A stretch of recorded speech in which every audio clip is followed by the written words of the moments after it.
नमस्कार, मैं आशुतोष। आज हम बात करेंगे 2 सीटों से लेकर भारतीय जनता पार्टी के 302 सीटों तक के सफर के बारे में। हम आज जानेंगे कि ये सफर उनका कैसा रहा। साथ ही हम बात करेंगे आज कि भारतीय जनता पार्टी की जो योजनाएं हैं वो कैसे जमीन पर उतर रही हैं।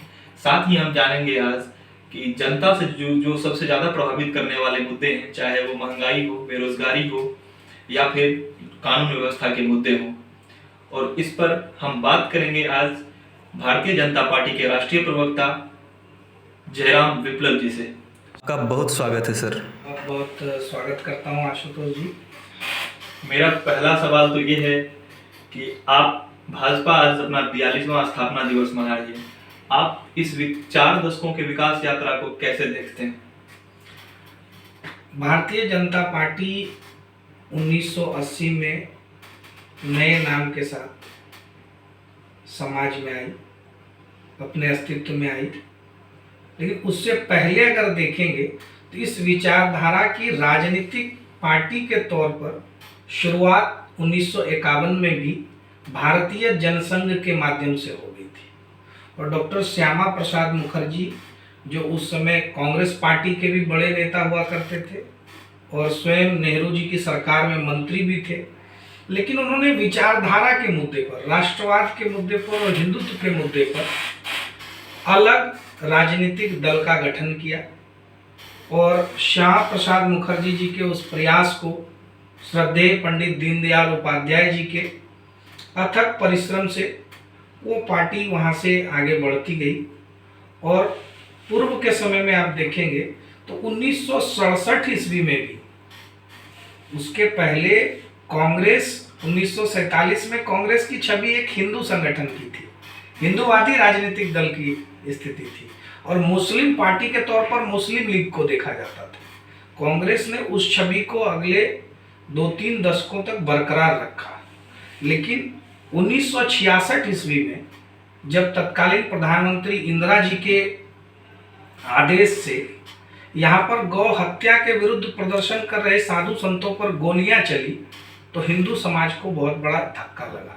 और तब आप देखते हैं कि उस दौर में 1967 में भारतीय जनता पार्टी को अच्छी खासी सीटें पहली बार भारतीय जनसंघ के रूप में मिली थी।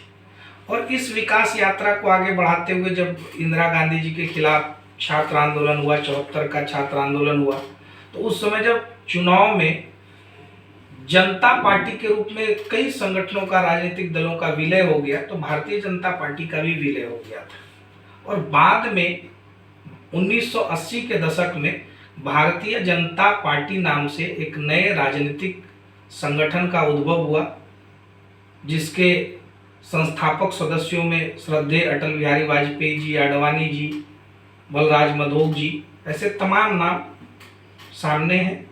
और उन सब लोगों ने जो विचारधारा को सींच कर बड़ा किया, एक एक गांव तक पहुंचे, कार्यकर्ता खड़े किए, और उस प्रयास से आज भारतीय जनता पार्टी, जो 1984 में जब चुनाव हुए थे तो केवल 2 सीटों पर जीती थी। और उस समय जो सत्ता पक्ष के लोग थे वो अहंकार में बहुत मजाक भी बनाया करते थे। आज स्थिति बदली हुई है।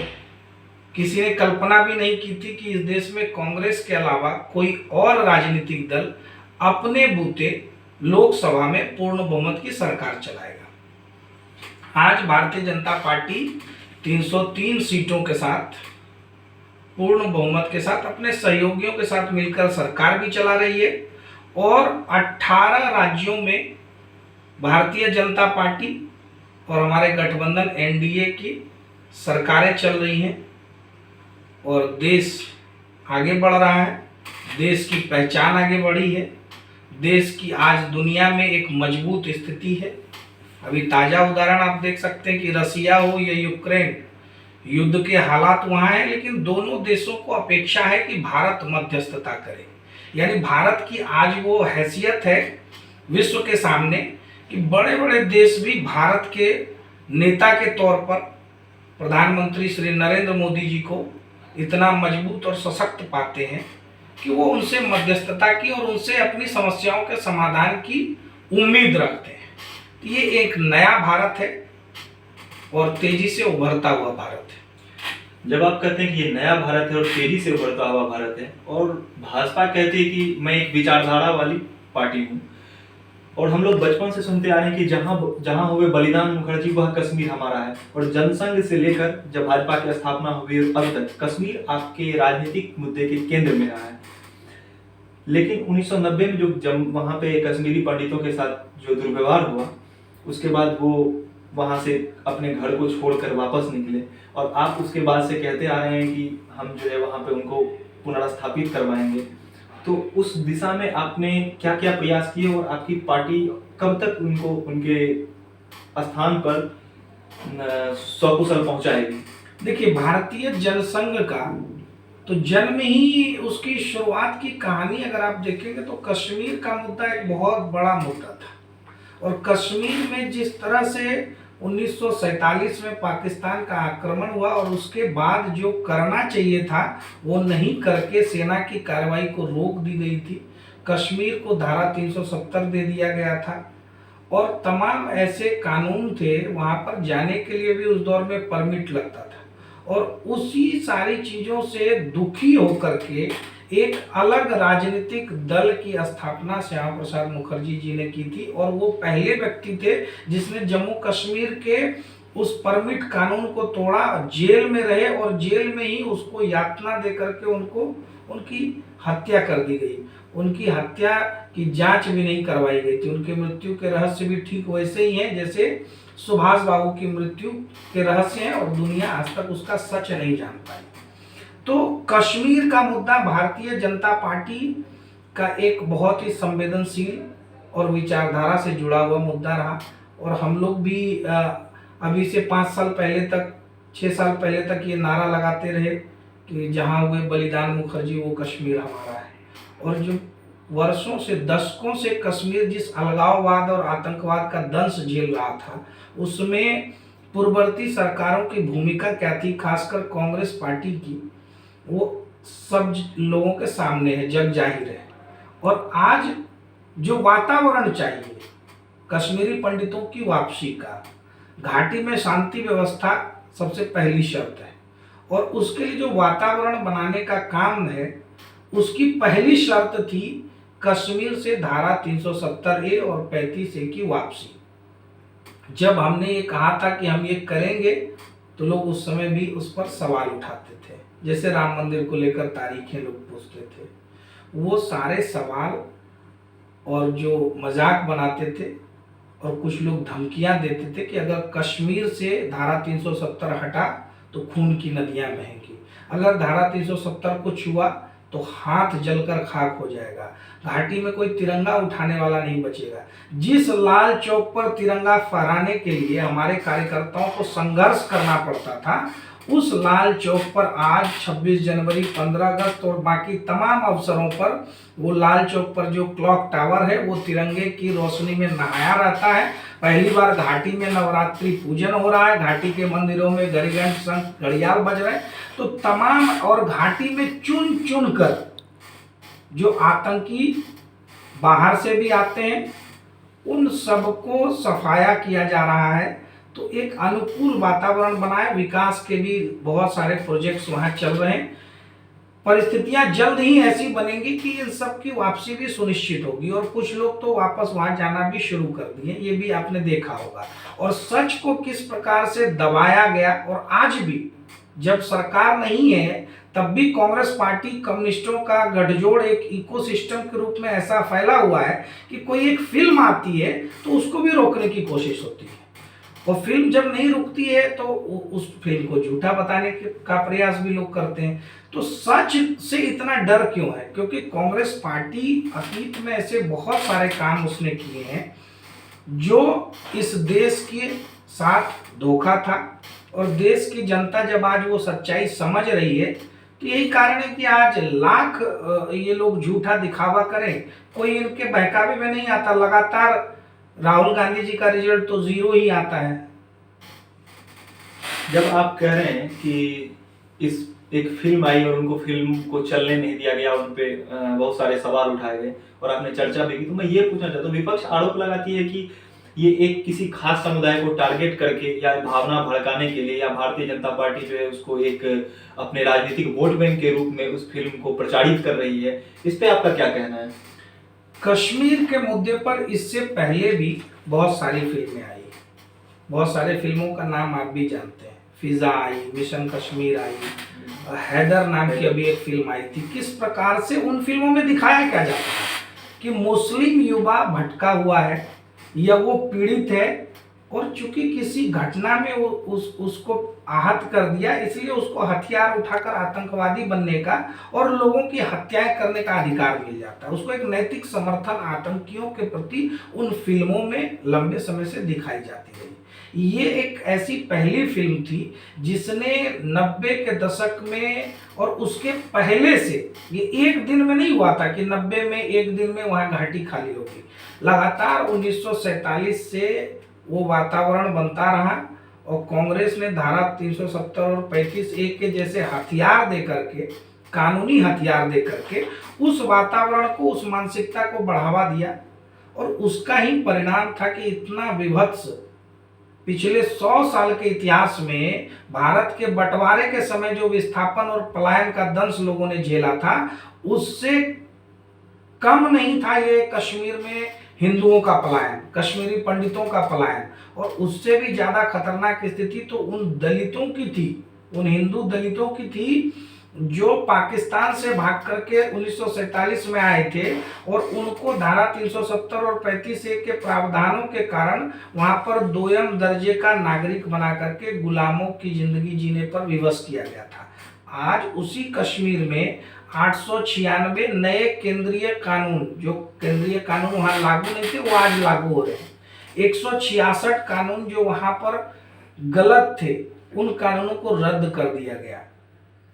ऐसे तमाम काम अभी वहां पर हो रहे हैं और कश्मीर का सच जब बाहर आ रहा है, फिल्में सबने बनाई, एक फिल्म और आ गई, तो आप फिल्म देखिए और फिल्म देख करके आपका अधिकार है, आप उस पर अपनी प्रतिक्रिया दे सकते हैं। लेकिन ये अभिव्यक्ति की आज़ादी के झंडा बरदार जो बने फिरते हैं, ये कौन सा तरीका है कि हम फिल्म नहीं देखने देंगे, हम फिल्म नहीं चलने देंगे, या फिर फिल्म के खिलाफ हम हाई कोर्ट चले जाएंगे। हर जगह से उन्होंने मुंह की खाई और उनका यह प्रयास जनता ने ही असफल कर दिया है, दर्शकों ने ही असफल कर दिया।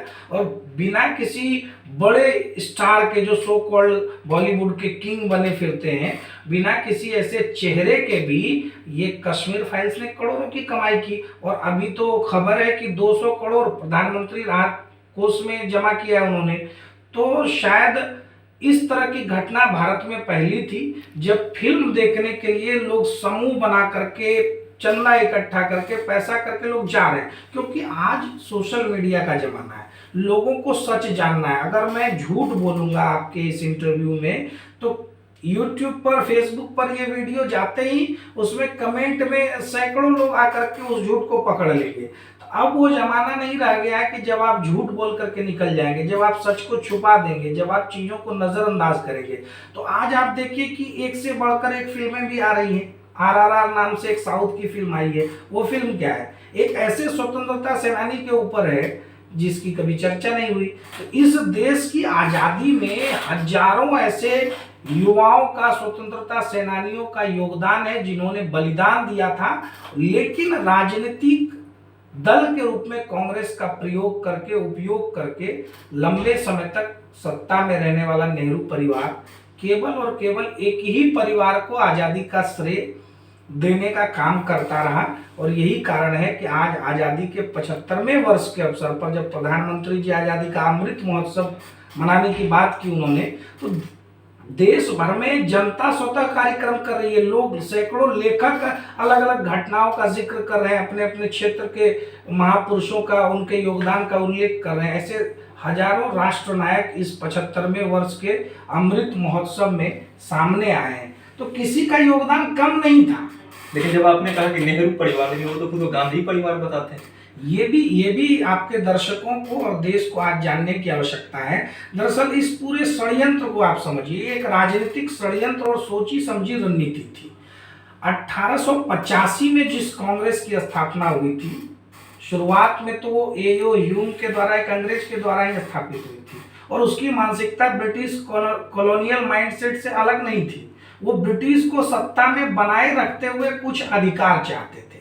बाद में इसमें लोग जुड़ते गए और महात्मा तिलक जी ने आह्वान किया कांग्रेस के अधिवेशन में कि हमें पूर्ण अधिकार चाहिए, हमें स्वराज चाहिए, स्वराज्य हमारा जन्मसिद्ध अधिकार है।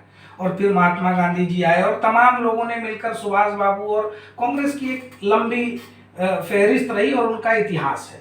लेकिन वो कांग्रेस आज़ादी की लड़ाई लड़ने वाली कांग्रेस थी, वो कोई राजनीतिक दल नहीं था। इसीलिए पूज्य बापू ने कहा था कि अब आज़ादी मिल गई है, इस कांग्रेस का डब्बा बंद कर दो, इसको आप समाप्त कर दीजिए और जिनको राजनीति करनी है वो अलग नाम से, अलग चेहरे से अपनी राजनीति करें। लेकिन नेहरू जी ने चालाकी के साथ उसी कांग्रेस को राजनीतिक दल के रूप में परिवर्तित कर दिया और यही नहीं, अपने आने वाले परिवार को गांधी जी का सरनेम भी दे दिया ताकि लोग इस कंफ्यूजन में रहे कि ये गांधी जी का परिवार है, क्योंकि गांधी जी के प्रति एक श्रद्धा इस देश में है। और कांग्रेस के नाम के साथ आज़ादी के आंदोलन का श्रेय वो हमेशा भुनाते रहे। यही कारण है कि लंबे समय तक वो सत्ता में बने रहे। और जब जैसे जैसे लोगों को असलियत मालूम हो रही है और उन्होंने जो वायदे किए, चुनाव में जो नारे दिए, वो नारे जब जमीन पर उतरते हुए नहीं दिखाई पड़े तो आज जनता ने उनका डिब्बा गुल कर दिया है। 1970 के दशक में इंदिरा जी कहती थी गरीबी हटाओ, उसके पहले नेहरू जी कहते थे गरीबी हटाओ, फिर राजीव गांधी जी ने कहा गरीबी हटाओ।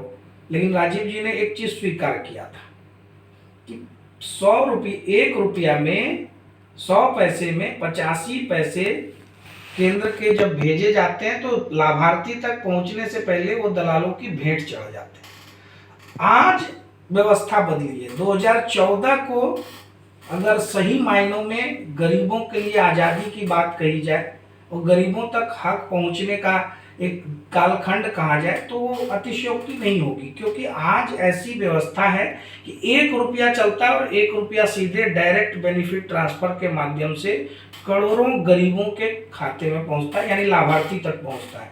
तो कांग्रेस पार्टी दशकों तक राज किया उसने, लेकिन वो 60 साल बनाम 8 साल की बात करते हैं तो उस 60 साल और 8 साल के आंकड़ों में भी भारतीय जनता पार्टी की सरकार, मोदी जी की सरकार उन पर भारी है। जब हम भारतीय जनता पार्टी के राष्ट्रीय प्रवक्ता से बात कर रहे हैं तो हमें एक चीज़ और पूछनी चाहिए कि आपका जो 2014 में और 2019 में जो मुख्य एजेंडा था, जिसमें कि राम मंदिर, ट्रिपल तलाक, धारा 370, 35 ये सब प्रमुख मुद्दे थे, इसको तो आपने पूरे कर दिए। लेकिन सामान्य जनमानस में ये भी चर्चा है कि अब Bharatiya Janata party common civil code की तरफ काम करेगी या यूनिफॉर्म सिविल कोड की तरफ काम करेगी। और आपके जो उत्तराखंड के मुख्यमंत्री हैं, इन्होंने शपथ लेने के बाद ही उस प्रस्ताव को पेश कर दिया और उस पर मुहर भी लगा दी। तो कहीं ना कहीं हम ये समझ सकते हैं कि अब उत्तराखंड के जरिए आप पूरे देश में यूनिफॉर्म सिविल कोड की ओर बढ़ रहे हैं। देखिए, मुझे लगता है कि आज़ादी के समय ही, आज़ादी के बाद जब नई भारत ने अपनी शासन व्यवस्था बनाई थी तो उस समय ही इन तमाम मुद्दों को एड्रेस कर लेना चाहिए था, क्योंकि उस समय इतनी राजनीतिक लड़ाई भी नहीं होती, सत्ता पक्ष इतना मजबूत था क्योंकि जनता का पूर्ण समर्थन उनके साथ था। तो देश हित में यदि वो सोचते और अपना वोट बैंक बनाने के चक्कर में नहीं रहते तो भारत आज एक सही मायनों में लोकतांत्रिक, धर्मनिरपेक्ष, पंथ निरपेक्ष राज्य होता, राष्ट्र होता। लेकिन आज बहुत सारी चीजें जो कागज पर लिखी है वो सही मायनों में जमीन पर नहीं है। कारण है कि लंबे समय से तुष्टीकरण और वोट बैंक की पॉलिटिक्स को बढ़ावा दिया जाता रहा। यूनिफॉर्म सिविल कोड तो नहीं, पूरी दुनिया का ऐसा कौन सा देश है बताइए जहां अलग अलग नागरिक समूहों के लिए अलग अलग कानून है। हमारे देश में ही ये व्यवस्था है। तो एक शासन, एक निशान और एक विधान। भारत का 2 झंडा था यहाँ कश्मीर में, वो 2 झंडा भी आज खत्म हुआ। पहले कश्मीर के मुख्यमंत्री को प्रधानमंत्री कहते थे, अब वो भी खत्म हो गया और विधान भी अब एक ही है, यानी संविधान हमारा एक है। तो जब हमारा संविधान एक है तो सभी नागरिकों के अधिकार और कर्तव्य भी एक होने चाहिए। और भारतीय जनता पार्टी तो शुरू से इन सारे मुद्दों पर मुखर भी रही है और 1980 से लेकर अब तक हमने लगातार इन मुद्दों पर जनता के बीच में जागरूकता बढ़ाने का काम किया है। आज उत्तराखंड के चुनाव के पूर्व इस चुनाव में भी यूनिफॉर्म सिविल कोड का एक बड़ा मुद्दा था और उस मुद्दे पर आपने देखा कि जनता ने मुहर लगाई बहुमत से। और उत्तराखंड के विषय में कहा जाता था कि वहां पर कोई सरकार वापस नहीं लौटती है, ये मिथक भी वहां की जनता ने तोड़ा। तो जनता जिन मुद्दों पर वोट देती है उन मुद्दों पर हम काम करते हैं, उन मुद्दों को हल करते हैं। और शायद आप देखेंगे उत्तर प्रदेश हो या देश हो या उत्तराखंड हो, तो लगभग 90% जो मुद्दे हमारे संकल्प पत्र में, घोषणा पत्र में होते हैं, उनको हम अगले 5 साल में पूरा करने में सफल रहे हैं। तो ये भारतीय जनता पार्टी की एक बड़ी सफलता है जो आदरणीय मोदी जी के नेतृत्व में देश भर में हो रहा है। अब हम भाजपा के विकास यात्रा से थोड़ा वर्तमान समय पे आते हैं। संसद का जो है बजट सत्र चल रहा था, इसमें आपने एक बिल पारित किया है, आपराधिक प्रक्रिया पहचान विधेयक 2022। लेकिन विपक्ष इस पे आरोप लगा रही है कि इस बिल के लागू करने के साथ ही जो प्राइवेसी का खतरा है वो बढ़ जाएगा। तो आप इस पे आप अपनी प्रतिक्रिया। देखिए, प्राइवेसी की जहाँ तक बात है, तो जब से ये नए नए सिस्टम कम्युनिकेशन के डेवलप हुए हैं, यूपीए गवर्नमेंट भी शासन में थी, लेकिन लोगों के लिए डेटा प्रोटेक्शन बिल्कुल लंबे समय से उन्होंने लटका करके रखा। ये भी हमारी सरकार ने उस पर भी काम किया है और लोगों की निजता का अधिकार निश्चित तौर पर बना रहेगा। ये कुछ ऐसी बातें हैं जो इन्होंने यूएपीए बिल के समय में भी, कानून के समय में भी कही थी और कानून के दुरुपयोग की बात ये करते हैं बार बार। कोई भी नया बिल लेकर के आइए तो ये कहते हैं इसका दुरुपयोग हो जाएगा। देश में 302 का कानून है ना, आईपीसी की धारा 302 है, उसके तहत हत्या करने पर लोगों को सजा का प्रावधान है। लेकिन देश में हत्या होती है कि नहीं होती? तो कानून आ जाएगा तो 100% वो लोग वो अपराध करना छोड़ देंगे, ऐसा भी नहीं है। और कानून का दुरुपयोग अगर होता है तो इस देश में जुडिशियरी है, इस देश में पुलिस व्यवस्था है, प्रशासन है और न्याय व्यवस्था है। इनका तो कभी कभी कहना होता है कि इसके बहाने आप लोगों का जो है परोक्ष रूप से नार्को टेस्ट या फिर ब्रेन स्टॉर्मिंग जैसे काम भी इस कानून के पीछे किए जाएंगे। तो इस पे देखिए, जब आप किसी कानून को लाते हैं तो आप लार्जर पर्सपेक्टिव में देखते हैं कि इससे जनहित को कितना फायदा है। अगर किसी कानून के आने से समाज में अपराध की प्रवृत्ति पर लगाम लगता है, उस पर रोक लगती है और उसमें कुछ हद तक उसके दुरुपयोग की भी बात होती है, तो उसको चेक एंड बैलेंस करने के लिए हमारे यहाँ बहुत मजबूत और सशक्त न्यायिक व्यवस्था है। कोर्ट में जाने का ऑप्शन सबके पास खुला हुआ है। उच्च स्तर पर प्रशासन भी कोई ऐसा मामला पहले भी अगर सामने आता तो उस पर कार्रवाई होती है। तो व्यवस्था की एक हायरार्की हमारे यहाँ बनी हुई है और भारत के सरकार और संवैधानिक व्यवस्था में सबका विश्वास होना चाहिए। और कानून जो ला रहे हैं वो लोगों की बेहतरी के लिए, समाज में कानून व्यवस्था को मजबूत करने के लिए ही लाए गए हैं। इन्होंने तो यूएपीए के बारे में भी कहा था। कोई एक घटना, कोई एक उदाहरण बताएं जहां पर उसका दुरुपयोग हुआ।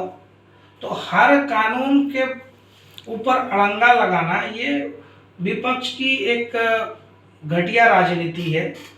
और जैसा ये सत्ता में रहते हुए भी पॉलिसी पैरालिसिस के शिकार रहे, तो ये चाहते हैं कि इनको पसंद नहीं है ना कि संसद में इतना कामकाज कैसे हो रहा है। 150% की प्रोडक्टिविटी रही है एवरेज में पार्लियामेंट्री सेशंस का। तो ये तो लगातार सदन को ठप करने वाले लोग भी रहे। लेकिन क्या है कि अब इनको समझ में आ रहा है कि लोग भारतीय जनता पार्टी की सरकार द्वारा लिए गए निर्णय, बनाए गए कानून और उसकी सराहना कर रहे हैं, उसकी प्रशंसा कर रहे हैं और वोट भी दे रहे हैं। तो इनको लगता है कि किसी तरह से हर एक बिल को लटकाने, अटकाने और भटकाने की कोशिश करनी चाहिए। इसी बीच लगता है कि आपकी चुनौती भी बढ़ने वाली है। हाल में चर्चा चल रही है कि राहुल गांधी पुनः कांग्रेस के राष्ट्रीय अध्यक्ष बनने वाले हैं। कल शरद यादव मीटिंग में बोल रहे थे कि अभी ने जिम्मेदारियां संभालनी चाहिए और सशक्त नेतृत्व प्रदान कर सकते हैं कांग्रेस को। तो आप भविष्य में 2024 के लिए आप इनको कैसी चुनौती के रूप में देखते हैं अगर राहुल गांधी नेतृत्व कर रहे हैं कांग्रेस का? तो राहुल गांधी अगर राष्ट्रीय अध्यक्ष बनते हैं तो मुझे लगता है भाजपा ने कार्यकर्ताओं में भी काफी खुशी होगी और भाजपा कार्यकर्ताओं को भी आप मिठाई बांटते हुए देख सकते हैं। राहुल गांधी कोई पहली बार तो बने नहीं है। सवाल ये है कि 2019 में जो हार हुई उसके बाद राहुल गांधी जी ने इस्तीफा दे दिया और अपने त्याग पत्र के बाद आज 3 साढ़े 3 साल होने जा रहे हैं। पुराने अध्यक्ष को कार्यकारी अध्यक्ष के तौर पर परिवार में ही वो गद्दी बनी रहे, सारी कोशिश यही है। और 2004 से राहुल गांधी या उससे पहले 2000 ईस्वी से ही आप कह लीजिए राहुल गांधी एक्टिव पॉलिटिक्स में है। राहुल गांधी के चेहरे पर उनके नेतृत्व में कांग्रेस पार्टी ने क्या क्या हासिल किया, कितने चुनाव में उनको जीत हासिल हुई, कितने चुनाव में वो हारे। और पिछले साल दो बड़े चुनाव हुए, बंगाल असम से लेकर के कुछ राज्यों के चुनाव 5 राज्यों के हुए थे और फिर 5 राज्यों के चुनाव अभी इस साल हुए। इन दोनों चुनाव में आप देख लीजिए कांग्रेस पार्टी 0 पर है, एक जगह सत्ता में नहीं है। लेकिन कांग्रेस पार्टी का नैतिक साहस नहीं है। आपने अपने व्यस्ततम समय में से हमारे लिए वक्त निकाला और इतने विस्तार से बातचीत की। आपका बहुत धन्यवाद सर।